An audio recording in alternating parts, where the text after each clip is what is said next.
Bonjour à tous. Donc je suis Alex Bernier, je suis directeur de l'association Braillenet, une organisation en France qui s'occupe d'accessibilité numérique. On travaille notamment sur l'accessibilité des sites web, sur l'accessibilité du livre numérique et sur en général des projets de recherche et développement qui visent à améliorer l'accès au numérique pour les personnes handicapées. C'est mieux comme ça. Ok. So this presentation has a few different aims. It will present some of the user categories that benefit from the techniques that we implement in the accessibility framework. So to give you an overview of the different types of handicap that have specific needs, and also giving you some examples of these needs that they may have, and then defining. And we're in the content production chain and in the formats and how we can fulfill these needs. So the presentation of these different categories, and it's not aimed to be an exhaustive list, but it's to give you an idea of the people that need this special accessibility, and to give you some demonstrations. A more concrete demonstration and view, you can come to the workshop that is taking place later on this afternoon on this theme of accessibility. So the first category that I'm presenting to you today is low vision individuals, so they can see but not well, and so they are able to read a book, for example, but they have special needs. So, for example, they need specific functions that allow them to increase text size, for example. And for other people, it can be a question for people who are colorblind, for example, or other types of vision impedance. So they will require other functions that allow them, for example, to change the color of fonts of text to assist them in distinguishing colors that they have difficulty in differentiating between under normal circumstances, and also change the colors to be able to enhance the contrast on the screen. Other possibilities to improve reading conditions for these populations is to change the type of font that is used. Some fonts are harder to read than others for people with limited vision, and therefore they will use applications that will allow them to change the font. And other possibilities are to provide audiobooks that also allow them to access the content more easily if they have difficulty reading. The second population that has special access needs are people who are dyslexic. So these people will have difficulty, for example, in reading a book with books because they will invert characters.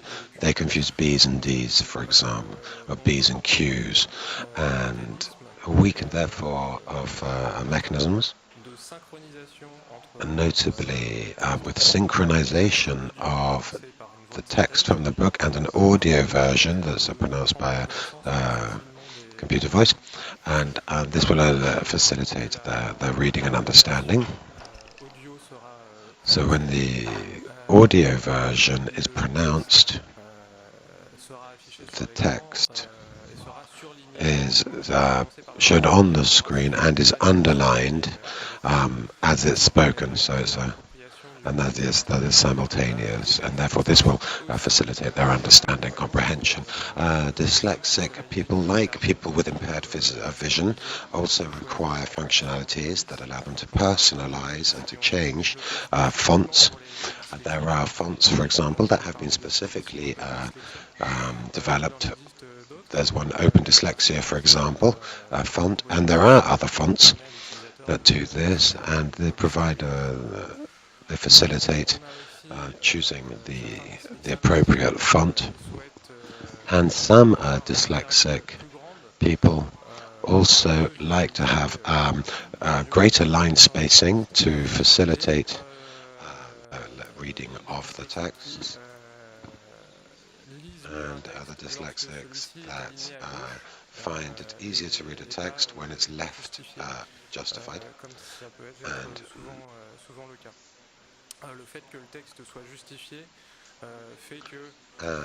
when a text's justified like this, the spaces between the words can vary, and this can make it difficult for them to read and understand the text.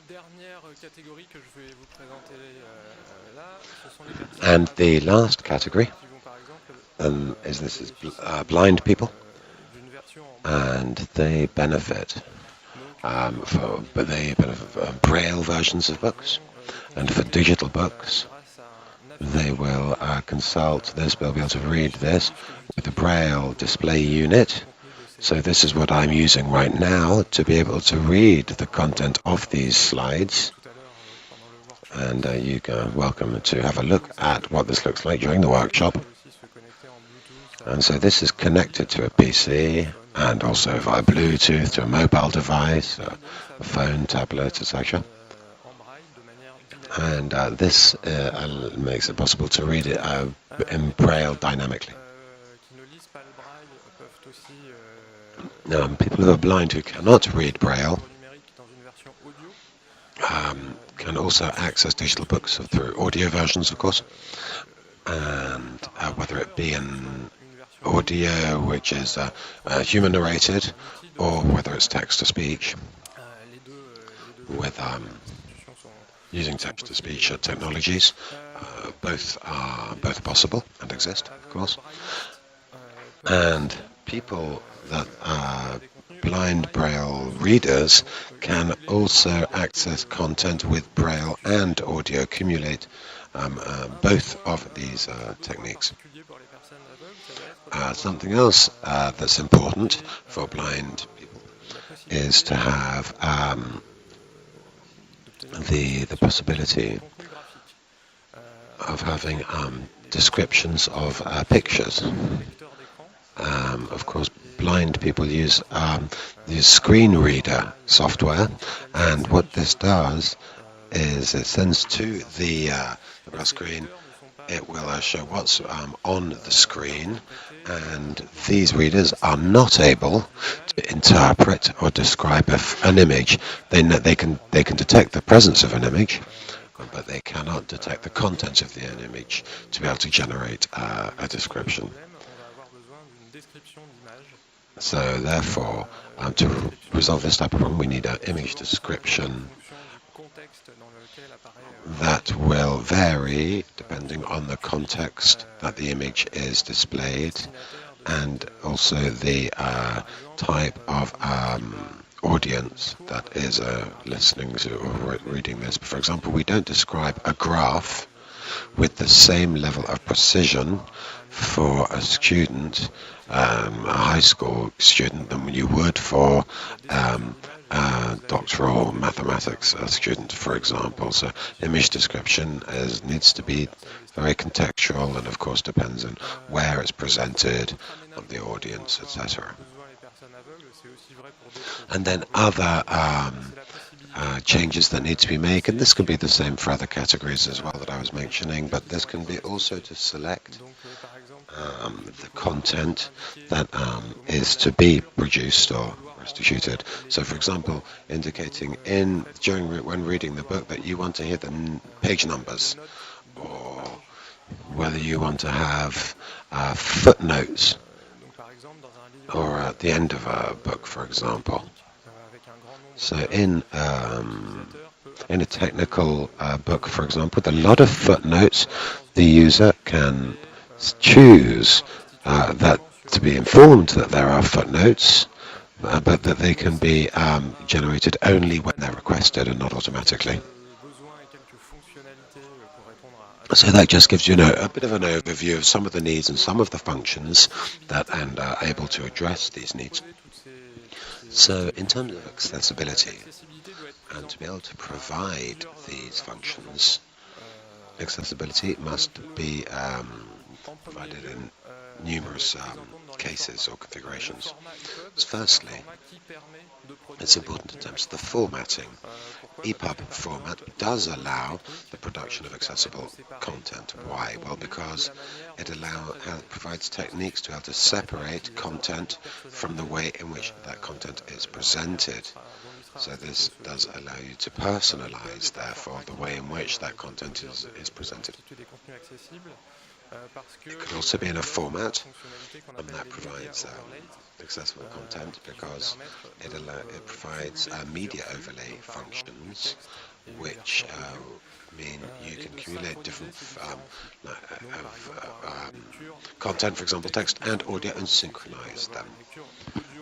To have, for example, have a text and audio reading rather than audio and braille for somebody who's blind, and it can be quite semantically rich as well.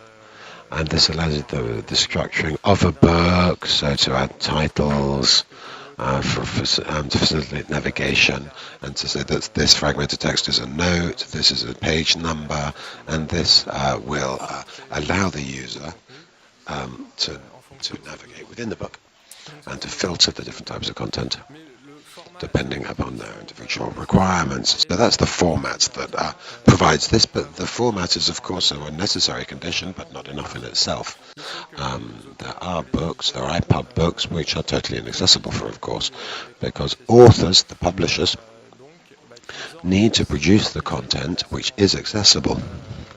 So that they enrich and they add semantics to their texts. So to give an example, it can be the title level by putting tags around notes, etc. This is something that is not just a question of accessibility, but is also a question of best editorial practices and publishing practices. So these are principle of rules that benefit everyone, not just people with impaired vision.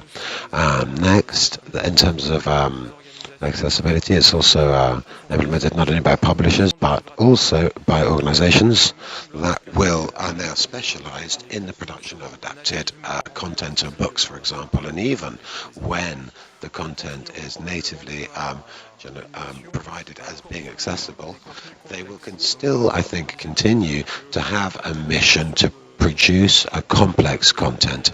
So as I was saying to you previously, for example, the description of images varies depending on the context and the user that is reading this information, and so there are specialized associations in this area, and they have quite a high level of expertise in creating descriptions of this nature and creating content that is adapted to the needs of individuals and handicapped individuals. Content, therefore, that is adapted, for example, teaching materials that is adapted to blind people. And also, I'm sure we'll also need specialized producers to be able to produce Braille documents, whether it be digital or printed, with of high quality. Because Braille production at the moment is something that we're not very good at automating for technical reasons. There are different steps in the production which can't be automated at this time, and I won't go into great detail as to why, but this is to do with the nature of Braille code, and notably short code, and this is the case in French, but in other languages as well. So therefore we need quite a high level of expertise and organizations in it that can produce this type of content. And finally, then There's also expertise that's required for complex documents, scientific, technical documents, etc., that are very difficult to access. There's not very many of them in adapted books for the visually impaired, and this is something that's required because these are the types of books that are extremely important for in terms of professional insertion, pursuing studies. And the production of this type of this work is something that it's something R&D is taking place on. There's quite a lot of work being done in this area. And then finally, in the last field on which it needs to be taken into account, and this is in terms of the actual applications themselves, the tools themselves that are used in order to restitute these books. So whether it be e-readers, the different applications you can find on your computers, etc., all of these applications can be made accessible. And to make application accessible, it can be a question, for example, of providing functionalities that allow the user to change the presentation and to personalize the parameters of the presentation of the content. And this could be changing the font size, as I mentioned earlier, and this modifies the presentation of the book, of course, but it also allows the user to modify the appearance of the software as well. So, for example, for the application to work properly when you have increased font sizes on screen, that the menus still remain functional and can be read effectively. And another point that needs to be taken into account by these applications is the complete implementation, or as complete as possible, implementation of standards and functions that are within these standards that do facilitate accessibility. So, for example, in ePUB, the media overlays, the possibility to have these different flows and synchronize them as well. And finally, and the last point, and arguably the most important, is interoperability between these applications and the assistive technologies. So with applications that are used by handicapped people to access information. So this could be, for example, a screen reader, the text-to-speech. These applications, so these content readers, must be able to work with these assistive technologies, so that or as many users as possible are able to access this content. And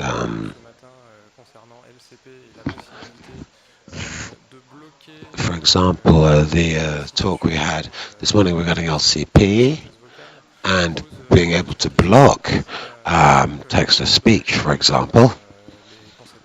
This is actually this does raise questions, because all of these chains, the Dhuryam, software developers, content producers, must think about this question in terms of the impact on accessibility when we're using these kinds of functions. So, for example, it does prevent people, for example, having text-to-speech, but we could also imagine the same function that would also prevent Braille or screen readers. So these are quite challenges and questions that do need to be addressed. So I'd like to thank you. And just to add a last point before I hand over to Danielle, we have Braillenet has produced a white paper regarding access to knowledge and e-accessible knowledge, and this was the theme on our last forum. And in this, there's an article from Bill Bernstoff on ePUB accessibility on this. This can be read online. Bonjour, everybody. So I'm French, but I'll be giving this talk in English, and my slides are in English as well. The slide deck will be available at the end of the day as an online HTML file, PowerPoint, PDF, everything. And my slides contain lots of interesting links that will encourage you to follow, to learn more about the various topics that we'll be talking about. So the title of my presentation is Paving the Way to Inclusive Publishing, a Journey in Digital Accessibility. So my name is Daniel Weck. I'm a software engineer. And I have been on this journey since I started working with DAISY Consortium just over 10 years ago now. For the past 2 to 3 years, I've been involved with the Readium Foundation as well. And at the end of last year, I joined forces at EDRLab. We live in an era of exciting technological progress. Assistive technologies are getting better and cheaper. This is illustrated here with a photo of the recently publicized and insightfully named, wait for it, Holy Braille research project from the University of Michigan.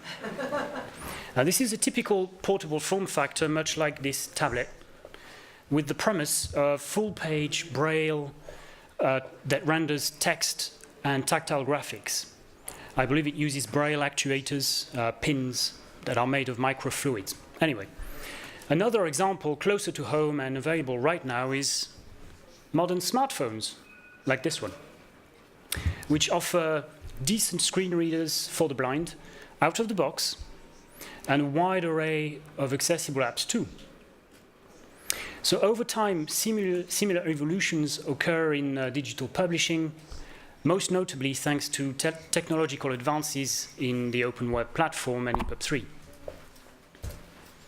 Here's a quote by Bill McCoy, who is the executive director of the IDPF, from the recent ePUB Accessibility Summit. All digital content needs to be accessible content. Well, I can tell you this is not wishful thinking on the part of IDPF. From the very start, accessibility has been at the heart of the ePUB3 standard. So ePUB3 is a mainstream format, but it is designed to meet the needs of people with print disabilities. Now, ePUB3 provides a technical foundation for born accessible digital publications. However, in order to achieve this, we need to consider a broader, more holistic view.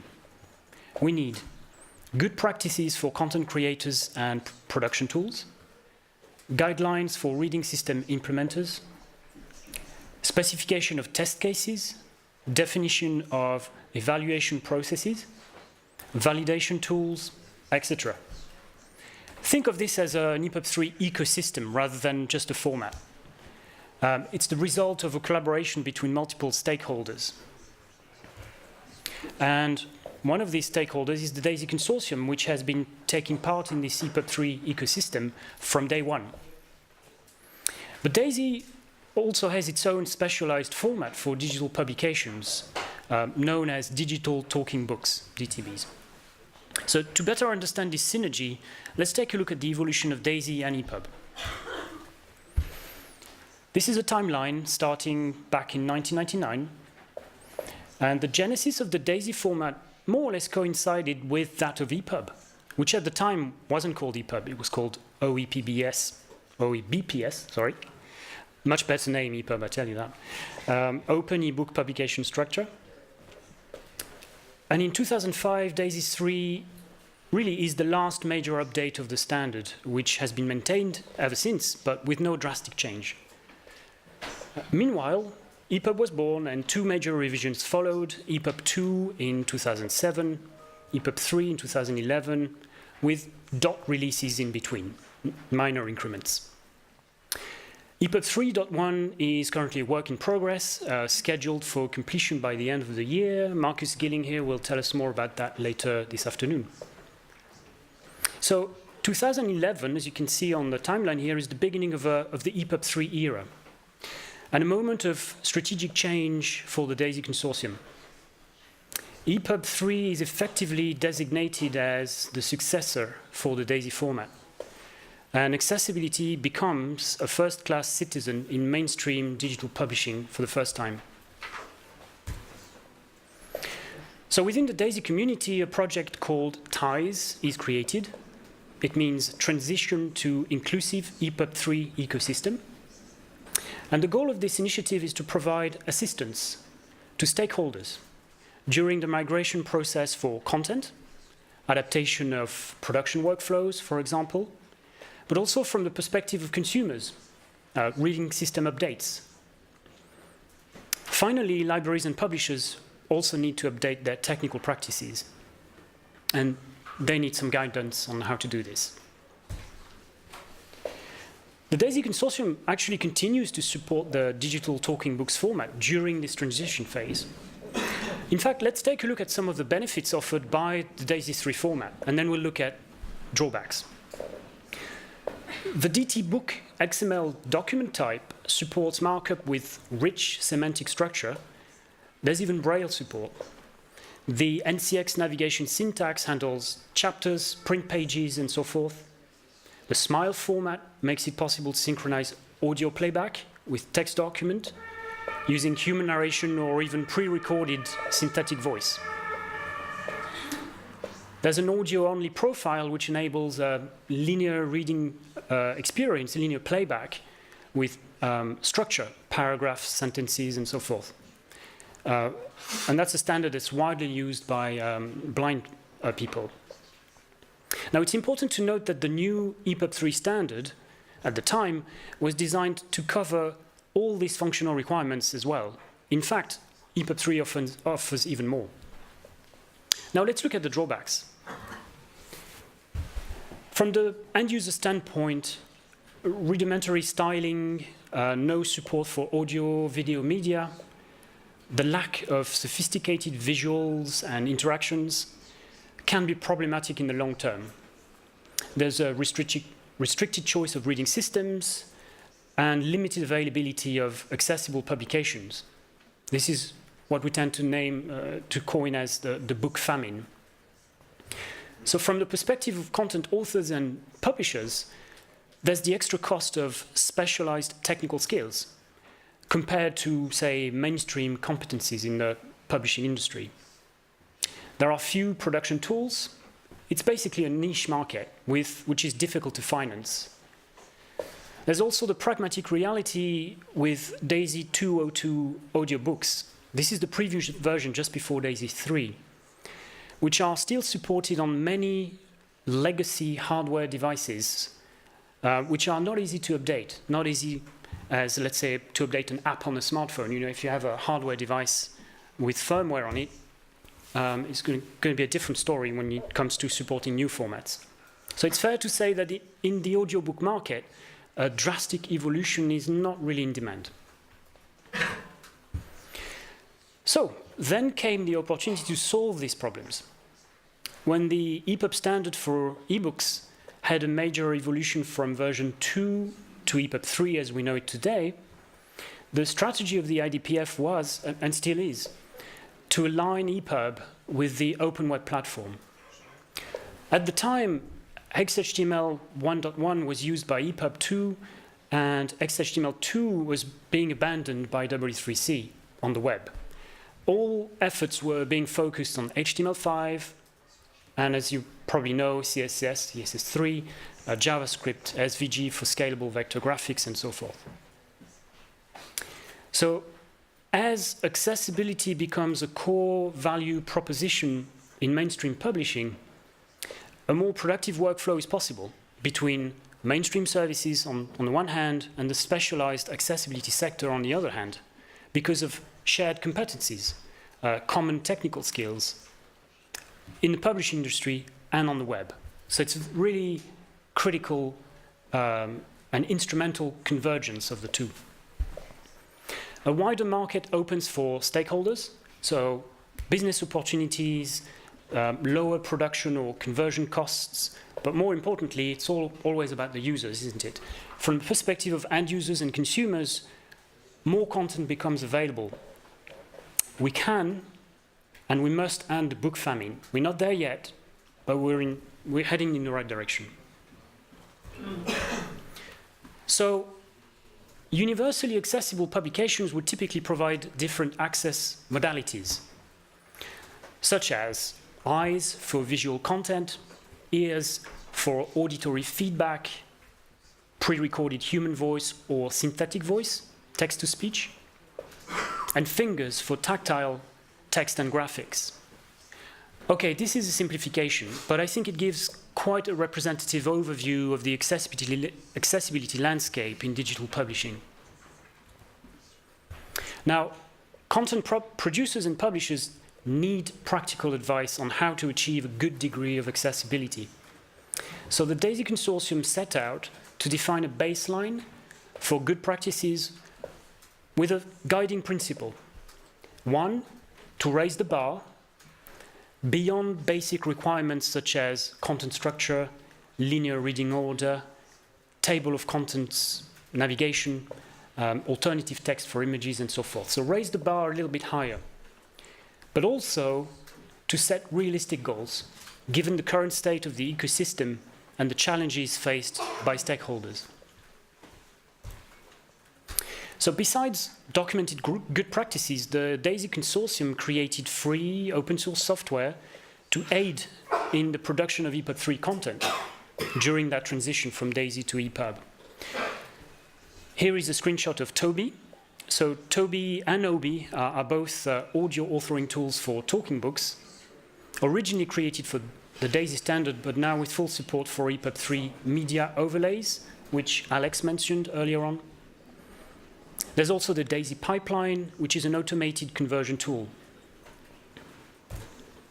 On the reading system side, the DAISY Consortium commits development resources for the Readium software, which includes an online cloud reader, an offline Chrome extension for the Chrome web browser, and a framework for native apps. This is all open source, by the way. And all of my slides include links that you can follow to find out more about this project. By the way, the book shown in this screenshot is Accessible EPUB 3, which is available free from O'Reilly as an EPUB 3 file.